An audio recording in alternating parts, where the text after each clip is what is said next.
Si estás disfrutando de este audiolibro, apóyanos desde 20 pesos mexicanos o $1 americano. Si gustas hacer un donativo, puedes encontrar el link de Patreon en la caja de información.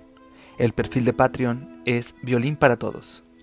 Esto nos ayudará a comprar equipo adecuado y nuevas voces narradoras para ofrecerte material de mejor calidad. Gracias. Capítulo 17. De la discordia de Herodes con sus hijos Alejandro y Aristóbulo. Las tristezas y fatigas domésticas fueron secuelas de la dicha y prosperidad pública de Herodes, y sus adversidades comenzaron por su mujer, a la cual él mucho amaba, porque después que alcanzó las honras y poder de rey, dejando la mujer que antes había tomado, natural de Jerusalén y por nombre llamada Doris, juntóse con Mariana, hija de Alejandro, hijo de Aristóbulo, por lo cual vino en discordia a su casa, y principalmente, aunque antes también, muchos más claramente después de su venida a Roma. Porque por causa de los hijos que había habido de Mariana, echó de la ciudad a su hijo Antípatro, habido de Doris, dándole licencia de entrar en ella solamente los días de fiesta. Después, por sospecharse del abuelo de su mujer, Hircano, que había ya vuelto de los partos, le mató, habiéndoselo llevado preso Barsafarnés, después que ocupó la Siria, y por haber tenido misericordia de él, le habían librado los gentiles y que vivían en la otra parte del río Éufrates, y si los hubiese él crecido cuando le decían que no pasase a Herodes, no fuera muerto. Pero atrajóle el deseo del matrimonio de Herodes con su nieta, porque confiándose en él y con mayor deseo de ver su propia patria, vino. Y moviéndose Herodes a esto, no porque Hircano desease ni procurase haber el reino, sino por saber y conocer ciertamente qué le era debido por ley y por razón. Y de 5 hijos que tuvo Herodes de Mariana, los 3 eran varones, las otras 2 eran hijas, y habiendo muerto el menor de estos durante los estudios en Roma, los otros 2 por la nobleza de la madre y porque había nacido siendo él ya rey, criábalos también muy realmente y con gran fausto. Ayudábalos a estos el grande amor que tenía con Mariana, el cual, acrecentándose cada día, encendía a Herodes de tal manera que no se daba cuenta de lo que le dolía por causa de aquella a quien tanto amaba,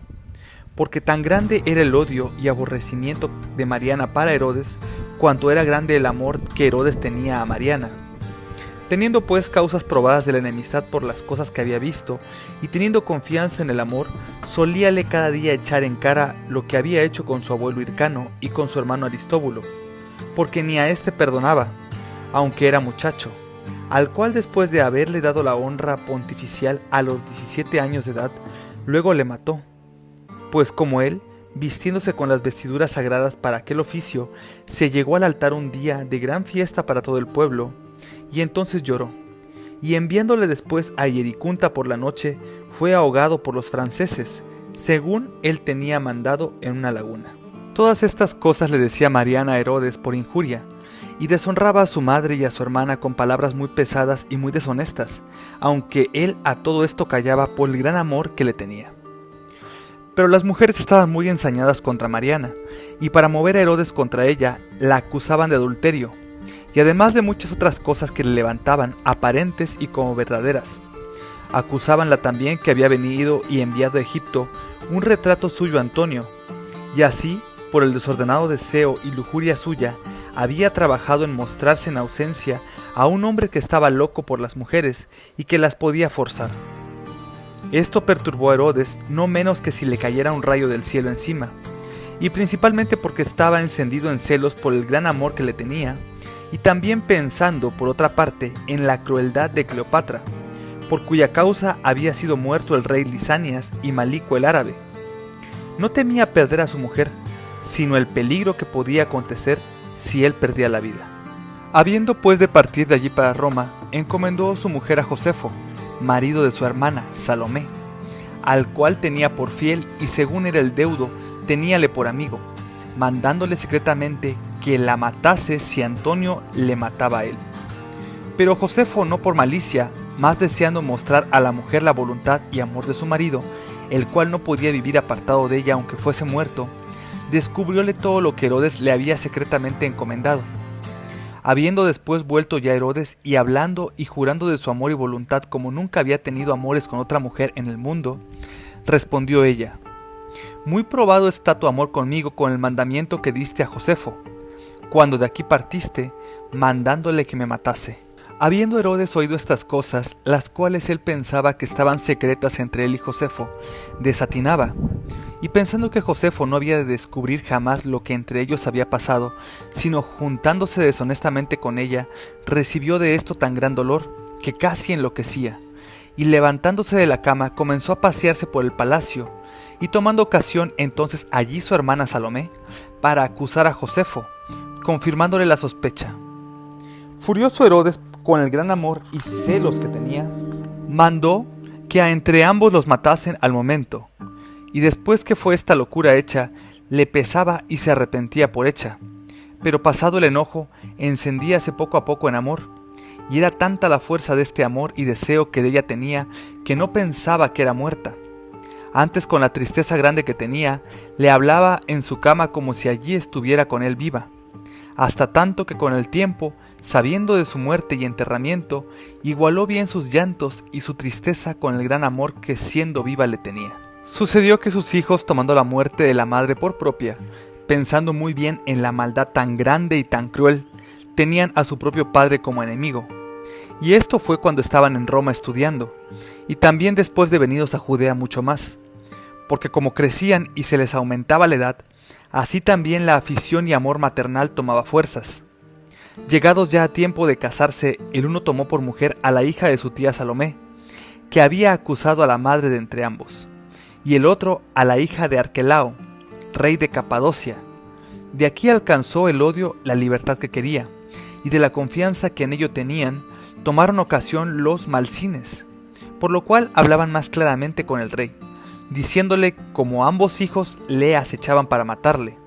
y que el uno daba gente a su hermano para que vengase la muerte de su madre, y el otro, es a saber, el yerno de Arquelao, confiado en su suegro, se aparejaba para huir y acusarle delante de César. Lleno pues Herodes de estas acusaciones, trajo a su hijo Antípatro que fuese en su ayuda contra sus hijos, el cual era también hijo de Doris, y comenzó a adelantarlo y tenerlo en más en todo cuanto emprendía que a todos los otros, los cuales, no teniendo por cosa digna sufrir esta mudanza tan grande,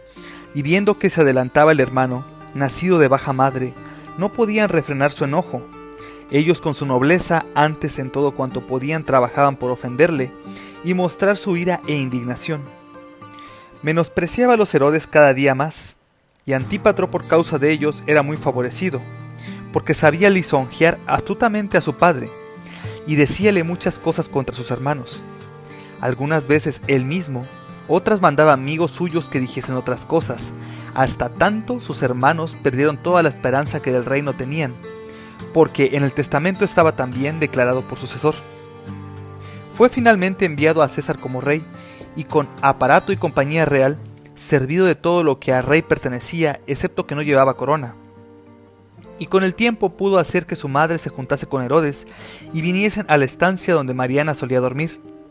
Y usando de 2 géneros de armas contra sus hermanos, de las cuales las unas eran las lisonjas,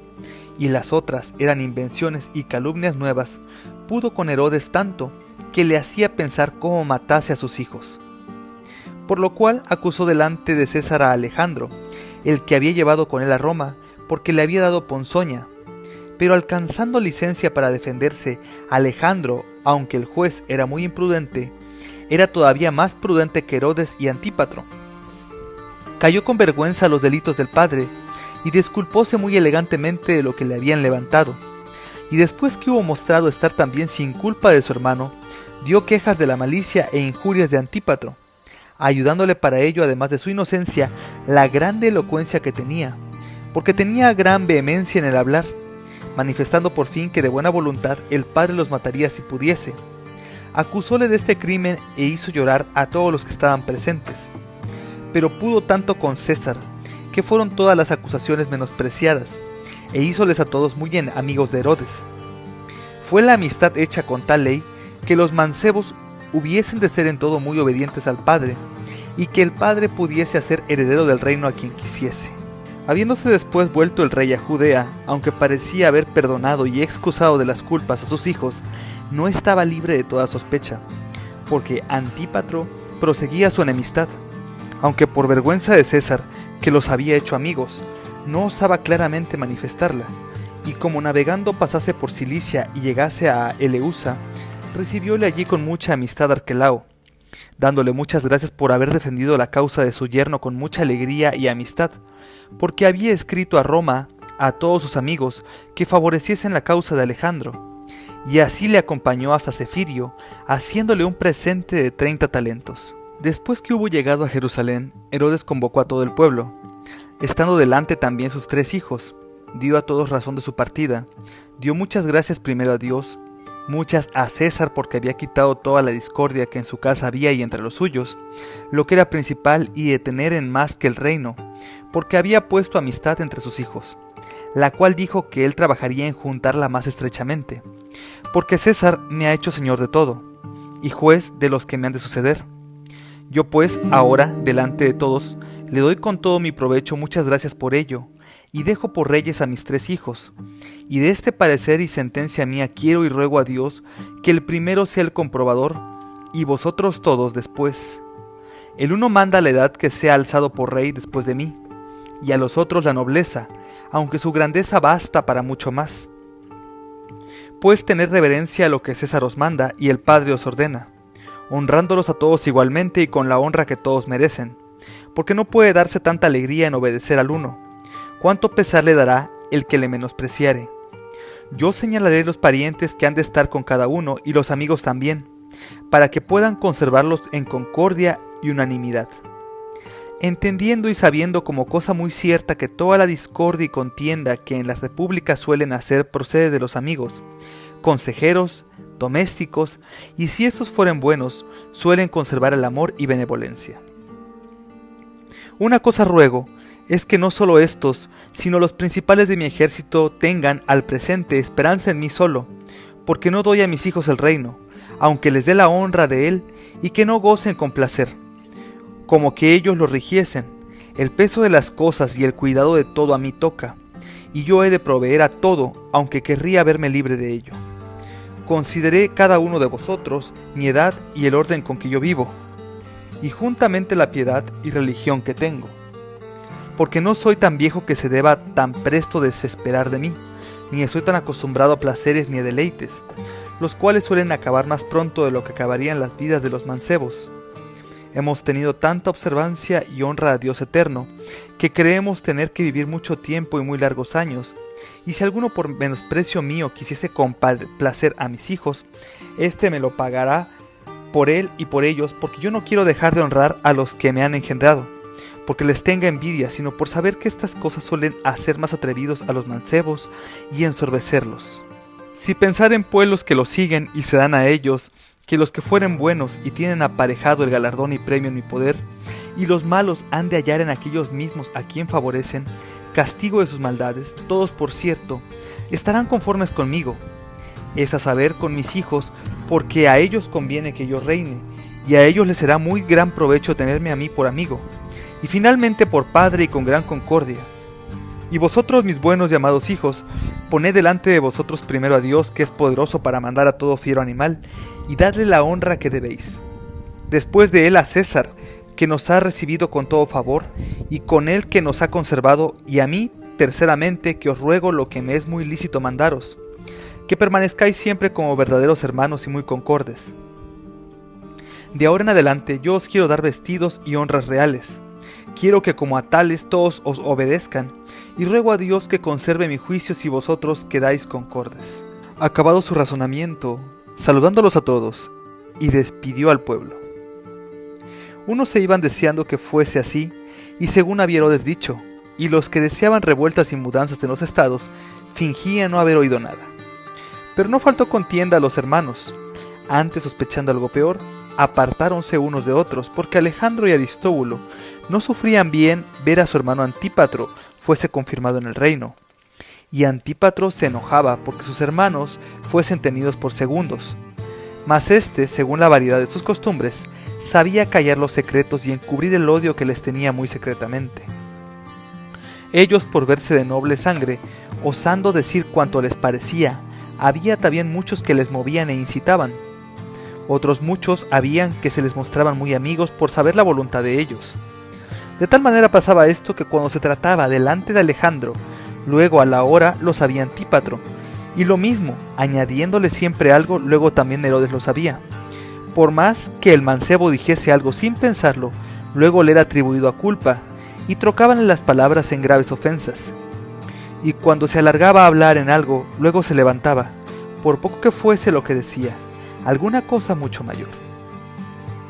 Antípatro sobornaba siempre a algunos para que lo indujesen a hablar, porque sus mentiras tuviesen alguna buena ocasión y mejor entrada,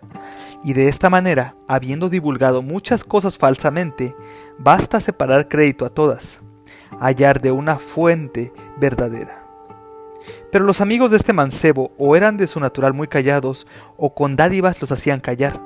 porque no descubriesen alguna cosa, ni errasen si descubrían algún secreto a la malicia de Antípatro. Había corrompido a los amigos de Alejandro, a unos con dinero, a otros con halagos y buenas palabras, tentando toda cosa y ganando su voluntad de tal manera que los que contra él hablasen o hiciesen algo, fuesen tenidos por ladrones secretos y por traidores.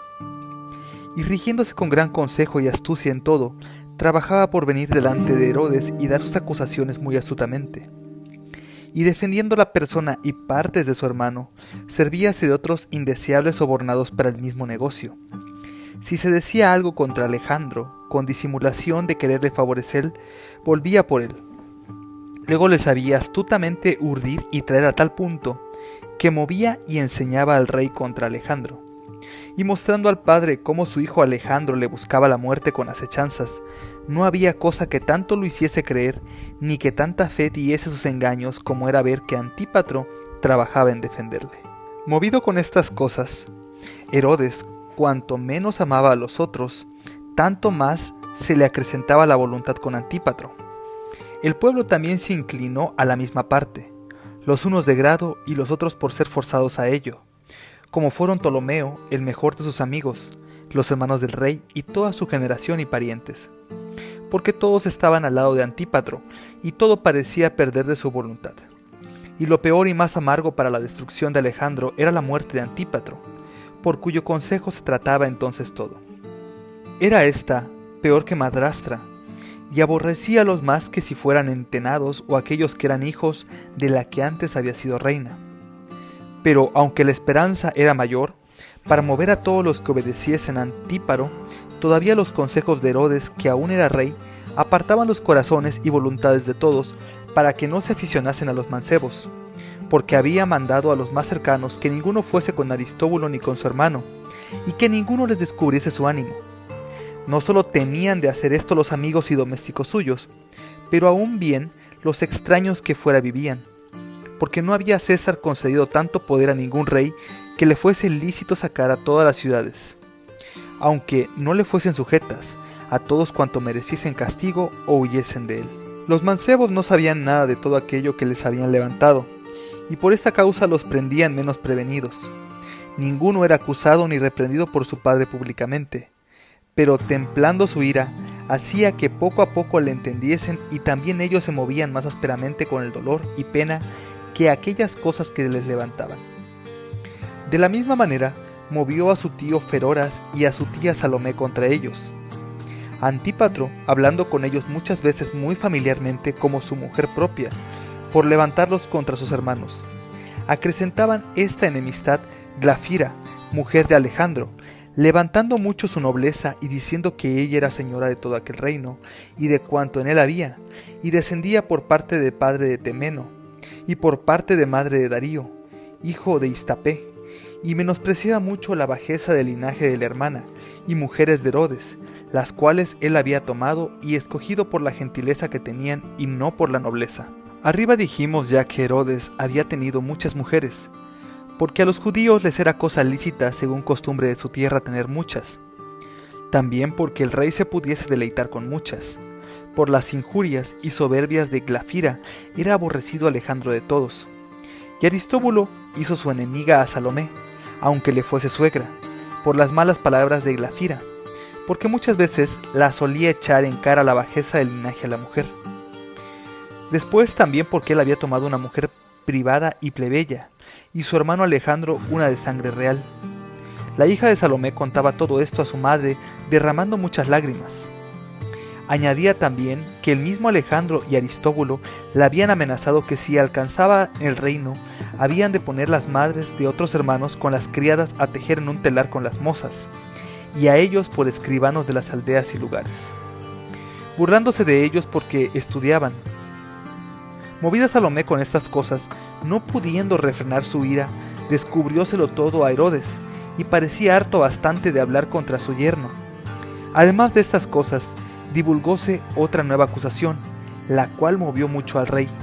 Había oído que Alejandro y Aristóbulo rogaban y suplicaban muchas veces a su madre y lloraban gimiendo su desdicha,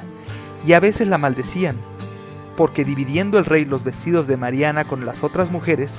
le amenazaban de pronto las habrían de vestir de luto por los vestidos reales y deleites que entonces tenían. Con esto, aunque Herodes temiese algo, viendo el ánimo constante de los mancebos, no quiso desesperar de la corrección de ellos. Antes los llamó a todos, porque él había de partir para Roma, y habiéndoles como rey hecho algunas amenazas, aconsejólos amonestando como padre muchas cosas,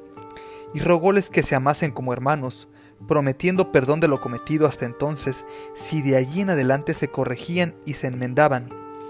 Y ellos decían que eran acusaciones falsas y fingidas, y que por las obras podían conocer cuán poca ocasión y causa tuviese para darles culpa, y que él no debía creer tan ligeramente. Antes debía cerrar sus oídos y no dar entrada a los que decían mal de ellos, porque no faltarían jamás malvados mientras tuviesen cabida en su presencia. Habiendo amansado la ira del padre con semejantes palabras, dejando el miedo que por la presente causa tenían, comenzaron a entristecerse y llorar por lo que esperaban que había de suceder. Entendieron que estaban enojados con ellos Salomé y el tío Feroras. Ambos eran personas graves y muy fieras, pero más Feroras, el cual era compañero del rey en todas las cosas que al rey no pertenecían, sino solo en la corona, y era hombre de 100 talentos de renta propia, y tomaba todos los frutos de las tierras que había de esa otra parte del Jordán, las cuales le habían dado graciosamente su hermano, y Herodes había alcanzado de César que pudiesen ser tetrarca o procurador, y lo había honrado dándole en matrimonio la hermana de su propia mujer, después de cuya muerte le había prometido la mayor de sus hijas, y le había dado por dote 300 talentos. Pero Feroras había desechado el matrimonio real porque tenía amores con una criada, por lo cual Herodes, enojado, dio su hija en casamiento al hijo de su hermano, aquel que luego fue muerto por los partos. Después, no mucho, perdonando Herodes el error de Feroras, volviendo en amistad, y teníase de éste una vieja opinión, que en vida de la reina había querido matar a Herodes con ponzoña. Pero en este tiempo todos los malvados tenían cabida, de manera que aunque Herodes quisiese estar en amistad con su hermano, todavía por dar algún crédito a las cosas que había oído no lo osaba hacer. Antes estaba amedrentado, haciendo pues examen de muchos de los cuales se tenían sospechas. Vinieron también al fin a los amigos de Feroras, los cuales no confesaron concretamente, pero solamente dijeron que había pensado de huirse con la amiga a los partos, y que Aristóbulo, marido de Salomé, a quien el rey se la había dado por mujer después del muerto el primero, por causa del adulterio, era partícipe de esta idea, que él la sabía. No quedó libre Salomé de acusación, porque su hermano Feroras la acusaba que se había prometido casar con Sileo, procurador de Obada, rey de Arabia, el cual era muy enemigo de Herodes, y siendo vencida en esto y en cuantos más la acusaba Feroras, alcanzó perdón, y el rey perdonó y libró a Feroras de todas las acusaciones con las cuales había sido acusado. Todas estas revueltas y tempestades se pasaron a casa de Alejandro, y todo colgó y vino a caer sobre su cabeza. Tenía el rey 13 eunucos, mucho más amados que todos los otros, sin que hubiese alguien que lo ignorase. Uno tenía cargo de servirle la copa, otro de poner la cena, y el tercero de la cama, y éste solía dormir con él. A estos había Alejandro sobornado con grandes dones, y habíales ganado la voluntad. Después que el rey supo todo esto, dióles tormento y confesaron la verdad de todo lo que pasaba, y mostraron claramente por cuya sobornación y ruegos habían sido movidos y cómo los habían engañado a Alejandro, diciendo que no debían tener esperanza alguna en Herodes, viejo malo, aunque él sabía teñirse los cabellos porque los que le viniesen pensasen y le tuviesen por mancebo, y que a él debían honrar, pues que a pesar y fuerza de Herodes había de ser sucesor en el reino, y había de dar castigo a sus enemigos, y hacer bienaventurados y muy dichosos a sus amigos, entre todos más a ellos tres. Dijeron también que todos los poderosos de Judea obedecían secretamente a Alejandro, y los capitanes de la gente de guerra y los príncipes de todas las órdenes. Amedrentóse Herodes tanto de estas cosas que no osaba manifestar públicamente lo que éstos habían confesado, pero poniendo hombres que de día y de noche tuviesen cargo de mirar en ello, trataba de escudriñar de esta manera todo cuanto se decía y cuanto se trataba. De esta manera, en fin, fue lleno su reino de toda maldad y alevosía, porque cada uno fingía según el odio y enemistad que tenía, y muchos usaban mal de la ira del rey, el cual deseaba la muerte a todos sus alevosos, y todas las mentiras eran pronto creídas, y el castigo era más luego hecho que no eran las acusaciones publicadas. Y al que poco antes había acusado, no faltaba quien luego le acusase, y era castigado junto con aquel a quien él antes había acusado, porque la menor pena que se daba en los negocios que tocaban al rey era la muerte. Vino a ser tan cruel que no miraba más humanamente a los que no eran acusados, antes con los amigos se mostraba no menos airado que con los enemigos. Desterró de esta manera a muchos, y a los que no llegaban ni podía llegar a su poder, a estos llegaban sus injurias. Añadióse también después a todos estos malos Antípatro, con muchos de sus parientes y allegados, y no dejó género alguno de acusación del cual no fuesen sus hermanos acusados. Tomó tanto miedo el rey con la bellaquería de éste y con las mentiras de los acusadores y malvados, que le parecía que veía delante de sí a Alejandro con una espada desnuda venir contra él, por lo cual también le mandó prender al momento y mandó dar tormento a todos sus amigos. Muchos morían pacientemente callando sin decir algo de cuanto sabían. Otros, los que no podían sufrir los dolores, mentían diciendo que él había intentado poner acechanzas para matar a su padre, y que contaba muy bien su tiempo para que, habiéndole muerto, cazando huyese pronto a Roma. Y aunque estas cosas no fuesen ni verdaderas ni a la verdad semejantes, porque forzados por los tormentos las fingían prontamente sin pensar más en ellas, todavía el rey las creía con buen ánimo, tomándolo para consolación y respuesta de lo que le podían decir, y en haber puesto en cárceles a su hijo injustamente. Pero no pensando Alejandro que había de poder acabar de hacer que su padre perdiese la sospecha que de él tenía, terminó confesar cuanto le habían levantado, y habiendo puesto todas sus acusaciones en 4 libros, confesó ser verdad que había acechado por dar muerte a su padre, escribiendo cómo no era él solo en aquello, porque tenía muchos compañeros, de los cuales los principales eran Feroras y Salomé, y que ésta una vez se había juntado con él, forzándole una noche contra su voluntad. Tenía pues ya Herodes estos libros o informaciones en sus manos, en los cuales había muchas cosas y muy graves contra los principales del reino. Cuando Arquelao vino a buen tiempo a Judea, temiendo no sucediese a su yerno y a su hija algún peligro, a los cuales socorrió con muy buen consejo y deshizo las amenazas del rey, amansando su ira muy artificiosamente. Porque en la hora que él entró a ver al rey, dijo gritando a voces altas: ¿A dónde está aquel yerno mío malvado? ¿O a dónde pondré yo ver ahora la cabeza de aquel que quería matar a su padre? La cual yo mismo con mis propias manos romperé en partes y daré mi hija a buen marido, porque aunque no es partícipe de tal consejo, todavía está ensuciada por haber sido mujer de tan mal varón.